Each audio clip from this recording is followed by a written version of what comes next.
नमस्कार, Indian GS centre में आपका स्वागत है। आज हम आपके सामने हाजिर हैं 12th क्लास का चैप्टर नंबर 6 अंतर्राष्ट्रीय संगठन का पार्ट नंबर 2 लेकर। पिछले भाग में हमने पढ़ा था कि अंतर्राष्ट्रीय संगठन क्या होते हैं, इनकी ज़रूरत क्या पड़ती है, क्यों पड़ती है, और साथ ही हमने ये भी पढ़ा था कि यूएनओ क्या है, उसकी स्थापना कब हुई, कैसे हुई, उसके उद्देश्य क्या थे, कार्य क्या थे और उसके अंग कौन कौन से, इसके बारे में हमने अच्छे से पढ़ा था। आज हम शुरू करते हैं कि यूएनओ में सुधारों की क्या ज़रूरत है। यूएनओ में सुधारों की क्या जरूरत है? यूएनओ में सुधारों की क्या जरूरत है या यूएनओ में सुधारों की जरूरत क्यों है, इसके बारे में हम पढ़ेंगे। देखिए, बेसिकली जब यूएनओ में सुधार की बात होती है तो वो ऑटोमेटिकली बात होती है सुरक्षा परिषद यानी सिक्योरिटी काउंसिल में सुधार की। यानी यूएनओ में सुधार से सीधा सीधा अभिप्राय यूएनओ का जो सबसे छोटा अंग है और सबसे शक्तिशाली अंग है सिक्योरिटी काउंसिल यानी सुरक्षा परिषद, इसके अंदर सुधार की ज़रूरत होती है। अब सुरक्षा परिषद के अंदर सुधार की ज़रूरत क्यों है, ये अपने आप में डिबेट का मसला है और यही इम्पोर्टेंट है। सबसे पहली बात, इसके अंदर सुधार की जो ज़रूरत पड़ती है उसके कारण कई हैं। पहला कारण ये है कि इसको अधिक प्रतिनिधित्व दिए जाने की ज़रूरत है, या यूं कहें कि इसे अधिक लोकतांत्रिक बनाए जाने की ज़रूरत है। अधिक लोकतांत्रिक बनाए जाने की ज़रूरत है क्यों? क्योंकि जब यूएनओ की स्थापना हुई थी, जब यूएनओ की स्थापना हुई थी, स्थापना के समय यूएनओ में जो सदस्य थे उनकी संख्या 51 थी, लेकिन और जो स्थायी सदस्य थे, स्थायी सदस्यों की संख्या 5 थी। ठीक है, अस्थायी सदस्यों की संख्या से उतना ज़्यादा कोई फर्क नहीं पड़ता। लेकिन आज जो वर्तमान स्थिति है, वर्तमान स्थिति में यूएनओ की सदस्य संख्या 193 है और इस आधार पे देखा जाए वर्तमान में 193 सदस्य हैं, लेकिन जो मौजूदा स्थिति आज है वो भी स्थायी सदस्य 5 है। और जब ये बना था 1945 में, तब भी स्थायी सदस्यता 5 थी। तो अब इसका मतलब ये हुआ इसे अधिक लोकतांत्रिक बनाए जाने की जरूरत इसलिए है कि जो दूसरे देश हैं, जैसे वर्तमान में इसके सदस्यों की संख्या 51 से 193 हुई है, वैसे ही स्थायी सदस्यों की संख्या भी बढ़ाई जानी चाहिए। इसलिए इसको अधिक लोकतांत्रिक बनाए जाने की जरूरत है। दूसरी बात यह है कि इसे अधिक प्रतिनिधित्व प्रदान किया जाए, या यूं कहें उचित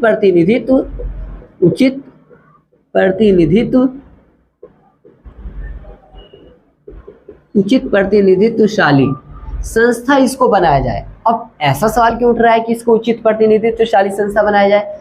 इसके पीछे वजह है, देखिए, एक तरफ यूएसए है, दूसरी तरफ रसिया है। इन दोनों देशों के पास वीटो पावर है। दूसरी बात, जो यूरोप है, यूरोप से अकेले 2 देश वीटो धारक देश हैं यानी स्थायी सदस्य देश हैं। एक है ब्रिटेन, दूसरा फ्रांस है। तीसरी बात, जो दुनिया का सबसे बड़ा महाद्वीप है एशिया, एशिया से सिर्फ और सिर्फ एक देश शामिल है, चाइना को स्थायी सदस्यता है। ठीक है, और हमारे पास 5 देश हो गए।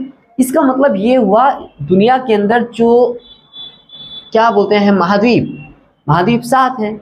7वें महाद्वीप में कोई लोग रहते नहीं हैं, 6 महाद्वीपों में रहते हैं। तो हमारा जो प्रतिनिधित्व है वो असमान है, क्योंकि अफ्रीका से एक भी देश यूएनओ का स्थायी सदस्य देश नहीं है। और जो लैटिन अमेरिका है, लैटिन अमेरिका से भी एक भी देश स्थायी सदस्य देश नहीं है। यदि एशिया और अफ्रीका से भी स्थायी सदस्य देश बना दिए जाएं, और क्योंकि एशिया दुनिया का सबसे बड़ा महाद्वीप है, इससे भी जापान और इंडिया जैसे देशों को स्थायी सदस्य देश बना दिया जाए, तो हम कह सकते हैं कि इसका उचित प्रतिनिधित्व हो जाएगा। तीसरी बात यह है, जो सुधार की जरूरत, भाई वीटो को या तो समाप्त कर दो या दूसरे देशों को भी दो।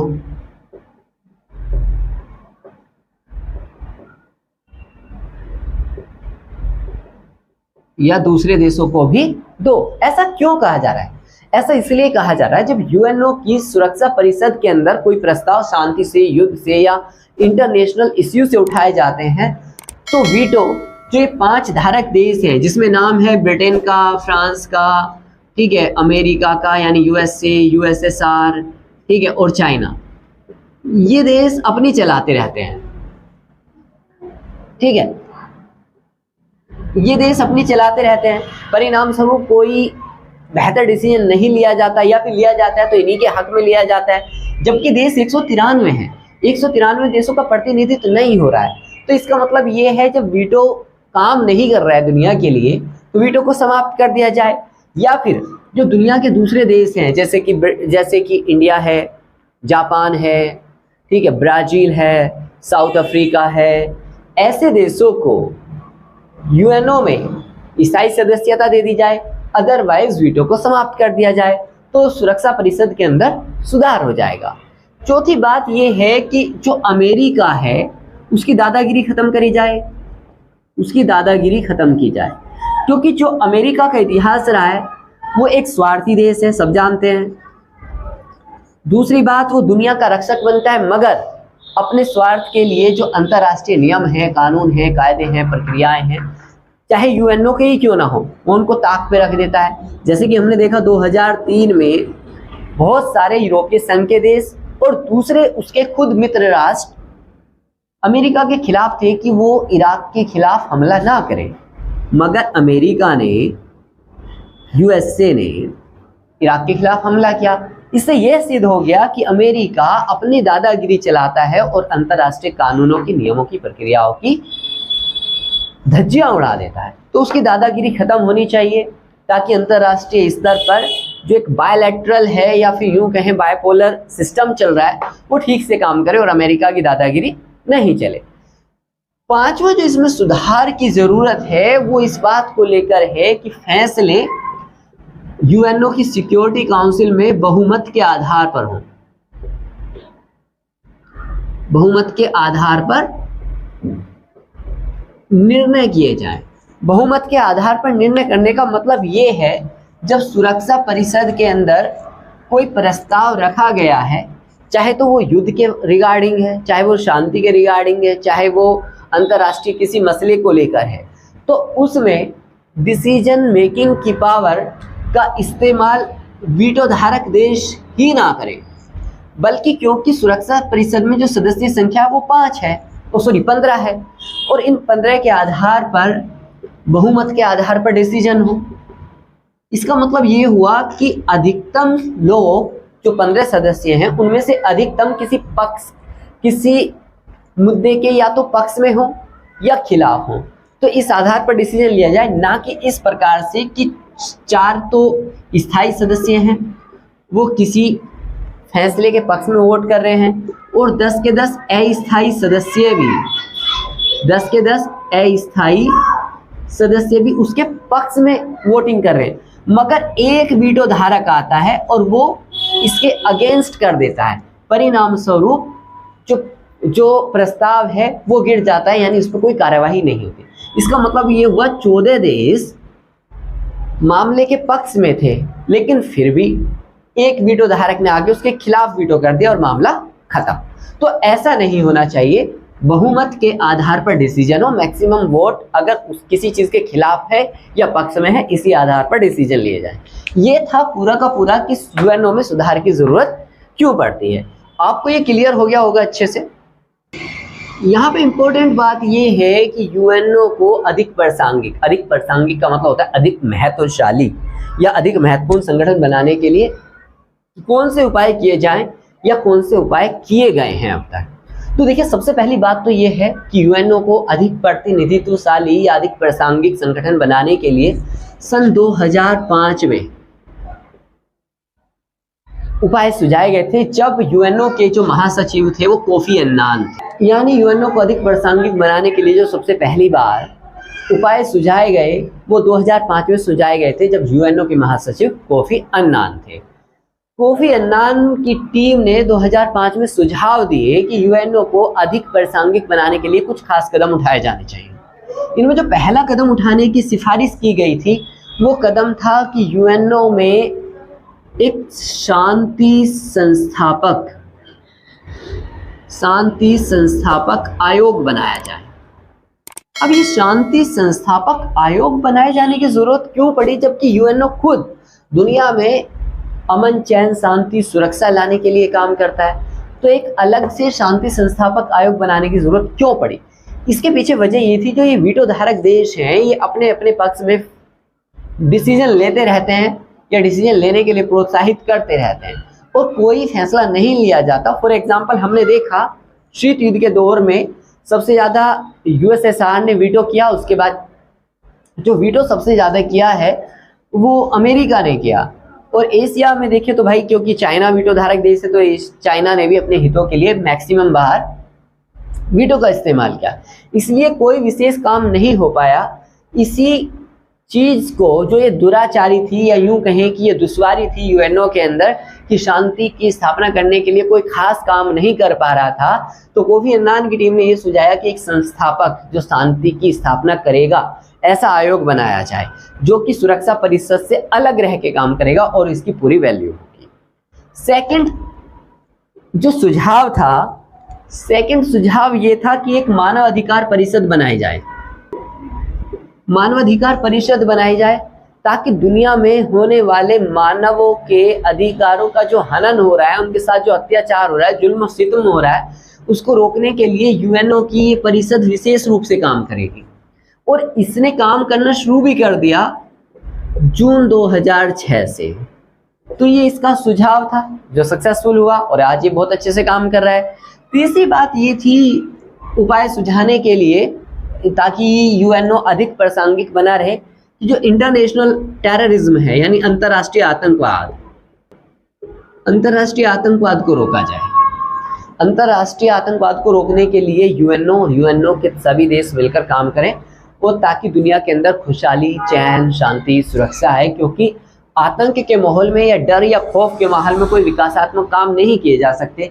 तो विकासात्मक काम करने और दुनिया को एक ऐसे लेवल पे पहुंचना है जहाँ पे शांति हो, सुरक्षा हो और लोग विकास कर रहे हो, तो अंतर्राष्ट्रीय आतंकवाद को निपटाना पड़ेगा। ये सुझाव दिए गए थे यूएनओ को अधिक प्रासंगिक बनाने के लिए। एक और इसके अलावा सुझाव आया था, वो था MDGs। इसका मतलब था millennium development goals. Millennium development goals तैयार किए गए यूएनओ के द्वारा, जिनको सन 2020 तक अचीव करना था, और इनको अचीव किसी लेवल पर कर लिया गया है या नहीं कर लिया गया है, इसके ऊपर अभी रिपोर्ट आनी है, और रिपोर्ट यही बताएगी कि इसमें क्या काम हुआ है और क्या काम नहीं हुआ, जो कि रिपोर्ट तैयार की जा रही है। इसके बाद एक था कि नागरिक अधिकारों की सुरक्षा। इसका मतलब ये हुआ कि अंतरराष्ट्रीय स्तर पर यह नोट किया गया कि दुनिया के बहुत सारे देश अपने देशों के अंदर अपने नागरिकों को अत्याचारों से मुक्त नहीं करा पा रहे थे, जो उनके अधिकार थे वो छीने जा रहे थे। अगर कोई देश अपने नागरिकों को अत्याचारों से निजात ना दिला सके, उनके अधिकारों की रक्षा ना कर सके, तो उनको अत्याचारों से बचाने के लिए और उनके अधिकारों की सुरक्षा कराने की जिम्मेदारी विश्व बिरादरी अपने ऊपर ले, और विश्व बिरादरी यह तय करे कि उस देश की सरकार के ऊपर दबाव डाला जाए कि वो अपने देश के अंदर अपने नागरिकों को अत्याचारों से मुक्त करे और उनके अधिकारों को सुरक्षित किया जाए। ये चीजें थी जो यूएनओ को अधिक प्रासंगिक बनाने के लिए सन 2005 में लाई गई थी। अब हम बात करेंगे कि यूएनओ के अंदर जो सिक्योरिटी काउंसिल है यानी UNSC, United nation security council, उसके अंदर भारत को स्थायी सदस्यता मिलनी चाहिए या नहीं मिलनी चाहिए, और अगर मिलनी चाहिए तो वे कौन से आधार हो सकते हैं जिन आधारों पर भारत को सिक्योरिटी काउंसिल के अंदर स्थायी सदस्यता दी जाए। तो ये एक डिबेट है और बहुत ज़्यादा क्वेश्चन इस पर पूछे जाते हैं सीबीएसई के द्वारा, और दूसरी परीक्षाओं में भी इस तरह के क्वेश्चन पूछ लिए जाते हैं। सबसे पहली बात तो ये है कि भारतीय होने के नाते हमारा फर्ज है कि हम भारत को यूएनएससी में स्थायी सदस्यता दिलाने के लिए ना सिर्फ प्रयास करें बल्कि इसके लिए एक आंदोलन भी चलाएं। तो आंदोलन किन आधारों पर चलाया जा सकता है कि भारत को सिक्योरिटी काउंसिल के अंदर स्थायी सदस्यता मिले? सबसे पहली बात तो यह है कि भारत दुनिया का दूसरा सबसे बड़ा आबादी वाला देश है। इसका मतलब ये हुआ कि भारत की जो पॉपुलेशन है दुनिया की दूसरी सबसे बड़ी पॉपुलेशन है। क्या इस आधार पर भारत को सुरक्षा परिषद में स्थायी सदस्यता मिल जानी चाहिए? जी हाँ, बिल्कुल मिल जानी चाहिए, क्योंकि भारत जो दुनिया का सबसे बड़ा आबादी वाला देश है, उसकी 60% पॉपुलेशन जो है वो यंग है। 60% पॉपुलेशन यंग है, और 60% पॉपुलेशन यंग होने का मतलब है कि भारत यंग देश है, जिनमें से अधिकतर लोगों की जो एज है वो 15 से लेके 40 के बीच है, और 40 एज वाले यंग की कैटेगरी में आते हैं, जिनके अंदर जबरदस्त पोटेंशियल होता है कि वो अपने देश के लिए कुछ भी कर सकते हैं अगर उन्हें सही डायरेक्शन में लगाया जाए। तो परिणाम स्वरूप जब भारत की इतनी बड़ी पॉपुलेशन, यंग पॉपुलेशन सही डायरेक्शन में लगेगी और वो आउटपुट देगी, तो निश्चित रूप से हम ये कह सकते हैं कि भारत को यूएनएससी में स्थायी सदस्यता मिलनी चाहिए। दूसरा तर्क ये है कि भारत को सुरक्षा परिषद में स्थायी सदस्यता मिले क्योंकि भारत दुनिया का सबसे बड़ा लोकतंत्र है। यहाँ की जो जनता है उसका लोकतांत्रिक मूल्यों में गहरा विश्वास है। यहाँ पे लोकतांत्रिक प्रोसेस अप्लाई होती है, एक समय पर चुनाव होते हैं, सरकार स्थिर रूप से चलती है, सरकार ठीक ढंग से काम करती है, और किसी भी देश की स्टेबिलिटी का सबसे बड़ा एग्जाम्पल यही है कि उसकी सरकार कितनी स्थायी है और वो किस तरह के डिसीजन राष्ट्रीय और अंतर्राष्ट्रीय स्तर पर ले पाती है। और इस मामले में भारत की आज़ादी से लेकर आज तक की सरकार का रिकॉर्ड देखा जाए तो भारत की सरकार लाजवाब रही है और लोकतांत्रिक ढंग से देश को बहुत बढ़िया तरीके से चलाया गया। तो उस आधार पर भारत को यूएनएससी में स्थायी सदस्यता मिलनी चाहिए। फिर जब हम देखते हैं तीसरा मुद्दा ऐसा क्या है, शांति स्थापना में भारत की भूमिका लाजवाब रही है। शांति स्थापना में भारत की भूमिका, शांति स्थापना में भारत की भूमिका का मतलब है कि भारत ने दुनिया में शांति स्थापना करने के लिए बहुत सारे कदम उठाए हैं। सबसे पहला कदम तो यही था जब सरकार नेहरू की थी और देश आजाद भी नहीं हुआ था, उससे पहले ही क्या कर लिया गया था, गुटनिरपेक्ष आंदोलन चला दिया गया था, बांडुंग सम्मेलन हुआ था। ये दो ऐसे मसले थे जो हमने आज़ादी प्राप्त करने से पहले ही दुनिया में स्थापित कर लिए थे कि हम अंतर्राष्ट्रीय स्तर पर शांति स्थापना के लिए कदम उठाने जा रहे हैं। ना हम अमेरिका की तरफ है, ना हम रूस की तरफ हैं, और गुटनिरपेक्ष आंदोलन बनाया। दुनिया के लगभग 125 देश इस गुटनिरपेक्ष आंदोलन से जुड़े और परिणाम स्वरूप शांति की दिशा में एक जबरदस्त कदम उठाया गया। दूसरी बात ये थी, बांडुंग सम्मेलन आयोजित किया गया जिसका मकसद ये था कि एशिया और अफ्रीका के देश मिलकर दुनिया में शांति स्थापना के लिए काम करेंगे, और साथ ही साथ जो इन देशों में भी गुलाम देश बाकी थे उन देशों को आज़ाद कराने के लिए संघर्ष किया जाएगा। तीसरी बात यह है कि भारत ने पंचशील का सिद्धांत अपनाया है। पंचशील का सिद्धांत एक ऐसा सिद्धांत है जो अंतर्राष्ट्रीय स्तर पर विदेश नीति के संचालन का सिद्धांत है, और आज इसको यूएनओ खुद एक विदेश नीति के सिद्धांत के रूप में मान्यता देता है। तो ये भारत की शांति में स्थापना की भूमिका में अहम योगदान है। चौथा, अगर हम योगदान देखें तो जब कहीं भी यूएनओ ने भारतीय सेना की डिमांड की है, शांति सेना के रूप में भारत ने अपनी सेना को वहां पे भेजा है और भारतीय सेना ने अपना पराक्रम दिखाया है, शांति स्थापित करने की कोशिश की है। तो इस आधार पर भारत को यूएनएससी की सिक्योरिटी काउंसिल में स्थायी सदस्यता मिलनी चाहिए। चौथा जो तर्क दिया जाता है, भारत की आतंकवाद के खिलाफ लड़ाई का अनुभव।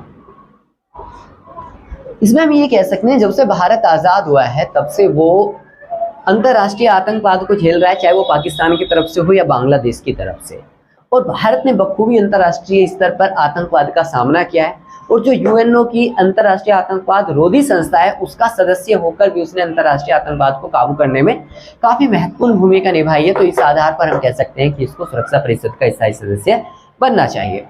पांचवा तर्क हम ये देते हैं कि आर्थिक शक्ति के रूप में भारत, हम ये देखते हैं कि अगर मैं बिल्कुल लेटेस्ट बात करूं तो हमें ये पता है कि भारत दुनिया का चौथा सर्वाधिक तेजी से विकास करने वाली अर्थव्यवस्था बन गई है।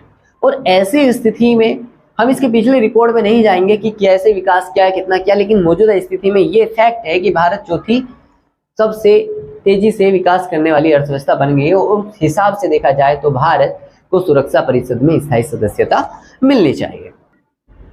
अब हम बात करते हैं यूएनओ के चैप्टर में कुछ दूसरे ऑर्गेनाइजेशंस दिए गए हैं, उनकी क्या वैल्यू है या उनका क्या क्राइटेरिया है, उनका भी एग्जाम की दृष्टि से काफी महत्व है। सबसे पहले एमनेस्टी इंटरनेशनल। एमनेस्टी इंटरनेशनल एक अंतर्राष्ट्रीय संगठन है और गैर सरकारी संगठन है, जिसकी स्थापना 1961 में हुई थी। 1961 में इसकी स्थापना होती है। दूसरी बात, जो इसके संस्थापक थे वो पीटर बेंसन थे। पीटर बेंसन एक वकील हैं। पीटर बेंसन एक वकील हैं ब्रिटेन के। इन्होंने इस संगठन की स्थापना की थी, एमनेस्टी इंटरनेशनल की। ठीक है, ये एक गैर सरकारी अंतर्राष्ट्रीय संगठन है। तो एमनेस्टी इंटरनेशनल एक गैर सरकारी अंतर्राष्ट्रीय संगठन है। इसका जो मुख्यालय है लंदन में है, और ये काम क्या कर, वो है मानवाधिकारों की सुरक्षा करना। मानवाधिकारों की सुरक्षा करना इसका कार्य है। ये अंतर्राष्ट्रीय स्तर पर देखता है किस देश के अंदर मानवाधिकारों का हनन हो रहा है, किस तरह से अंतर्राष्ट्रीय स्तर पर मानवाधिकारों की रक्षा की जा सकती है, किस तरह से दुनिया के देशों को गाइड किया जा सकता है कि वो अपने देश के अंदर मानवाधिकारों की रक्षा करें। ये काम है एमनेस्टी इंटरनेशनल का, जिसकी स्थापना 1961 में हुई थी। अब बात करते हैं ह्यूमन राइट वॉच की। जो ह्यूमन राइट वॉच है, जैसे कि नाम से ही क्लियर हो रहा है कि मानव अधिकारों से जुड़ी संस्था है। इसकी स्थापना 1970 में हुई थी। जो इसका मुख्यालय है, इसका मुख्यालय न्यूयॉर्क में है। ठीक, और ये एक अमेरिकी संस्था है। ये एक अमेरिकी संस्था है जो मानव अधिकारों की सुरक्षा के लिए काम करती है। ह्यूमन राइट वॉच के कार्य क्या हैं? ह्यूमन राइट वॉच के कार्य हैं मानव अधिकारों की खोज करना, मानव अधिकार क्या होते हैं और कौन कौन से दूसरे मानव अधिकार हो सकते हैं, उनकी ये खोज करती है। दूसरा इसका काम ये है मानव अधिकारों की सुरक्षा करना। तीसरा इसका काम ये है कि मानव अधिकारों पर रिपोर्ट जारी करना। ये सारे काम, ये तीनों काम मानव अधिकारों से जुड़े हुए हैं और ह्यूमन राइट वॉच के द्वारा किए जाते हैं। ये अक्सर अपनी रिपोर्ट जारी करता है हर साल, और अभी इसने जितनी भी रिपोर्ट जारी की है पिछले 4-5 सालों में, उनमें देखा जाए तो इंडिया के काफ़ी खिलाफ इन्होंने अपनी रिपोर्ट जारी की है। और उन रिपोर्ट जब ये जारी करता है तो उस पर अमेरिका की संसद यानी वहाँ की पार्लियामेंट में डिबेट होता है। आज के चैप्टर में इतना ही था, मतलब ये चैप्टर पूरी तरह से ख़त्म हो गया है। और अगर आपको चैप्टर अच्छा लगा हो तो आप वीडियो को शेयर करें, लाइक करें, सब्सक्राइब करें। हम मिलेंगे दूसरी वीडियो में नए कंटेंट के साथ। शुक्रिया।